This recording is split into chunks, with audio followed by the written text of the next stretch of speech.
ঠিক আছে, মানে উনি পরিস্থিতি ঠান্ডা করছেন, আপনি পরিস্থিতি গরম করার চেষ্টা করছেন। আপনার ইন্টেনশন কি? What is your intention? Tell us. আমার ইন্টেনশন আছে, আমার জিজ্ঞেস কর আমার ইন্টেনশন। মিস্টার পেলাল, জাস্ট লিসেন টু আস। একটা লেফট চুলটা দেখেন দয়া করে। Have you seen that? Nice. কি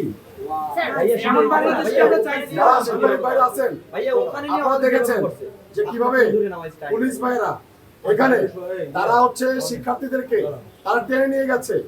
শিক্ষার্থীরা যৌক্তিক আন্দোলনকে তাদের নাক ফাটায় ফেলেছে, মেয়েদের চুলের মুঠি ধরে টেনে টেনে তারা গাড়িতে উঠেছে। এটা কিন্তু আপনারা সবাই দেখলেন, ঠিক আছে? আপনাদেরকে ভিডিওটা আমরা পাঠিয়ে দিচ্ছি সবাই। ভাই এখন এখানে আপনারা সবাই শোনেন যে পুলিশ কমিশনার বলছে যে তিনি নাকি হচ্ছে আমাকে ধরতে চান। তা আমরা হচ্ছে সবাই এখানে চলে আসছি, আমরা বক্তব্য করছি না ভাই, বক্তব্য করছি না। আমরা সবাই চাই, সবাই সে চাই আমরা থানায় এসেছি, আপনি তাকে একটু জানান দেন যে আমরা থানায় এসেছি।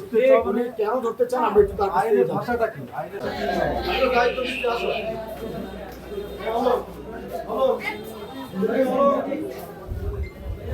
এক্সট্রিম মশার কয়েল প্ল্যান্ট ফাইবার দিয়ে তৈরি, ডেঙ্গু চিকুনগুনিয়া বাহি সহ যে কোনো মশার বিরুদ্ধে দেয় এক্সট্রিম সুরক্ষা।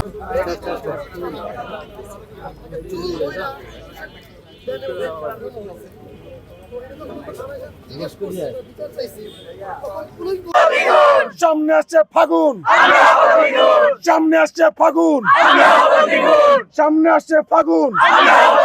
আপনারা তো জানেন যে পুলিশ কমিশনার তিনি গণমাধ্যম কর্মীদেরকে বলেছেন যে মহিউদ্দিন রনিকে খুঁজছি, হ্যাঁ তাকে ধরার চেষ্টা করছি, কিন্তু ধরতে পারিনি। সো এই কথা যখন আমরা দেখলাম, দেখার পর হচ্ছে আমরা মনে করলাম যে আমাদের ভাই যেহেতু যে গেছেই কাস্টাডিতে, তো আমরা বাইরে থেকে গেলাম, তো আমরা সবাই মিলে হচ্ছে কাস্টাডিতে যাবো, কোনো অসুবিধা নেই, আমরাও কারাগারে যাব। তো স্বেচ্ছায় কারাবরণ করার জন্য আমরা এখানে আসছি। 9টা পর্যন্ত আলটিমেটাম দিয়েছিলাম, কিন্তু তিনি আসলে আসেন নাই। কেন ধরতে চান সেটাও বলেন না। আমাদের যে প্রশ্নগুলো ছিল যে কী কারণে অ্যারেস্ট করতে চান, আমাদের দোষ কি?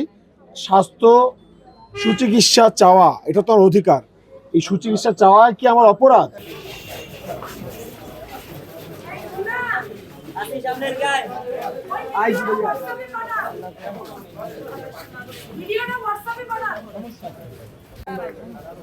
না, সবার জন্যই উন্মুক্ত, এখানে সবাই আসতে পারে। ছাত্ররা এখানে এসেছেন, তারা কথাবার্তা বলছেন, তাদের দাবি আছে কিছু। আপনারা জানেন যে এখানে শেরে বাংলা মেডিকেল কলেজ, সেখানে সংস্কারের দাবিতে তারা দীর্ঘদিন যাবৎ এখানে একটা আন্দোলন করছে। এরই ধারাবাহিকতায় কিছু সমস্যা তৈরি হয়েছে ইতিমধ্যে। তার পরিপ্রেক্ষিতে তারা থানায় এখানে এসেছেন আমাদের সাথে কথা বলার জন্য।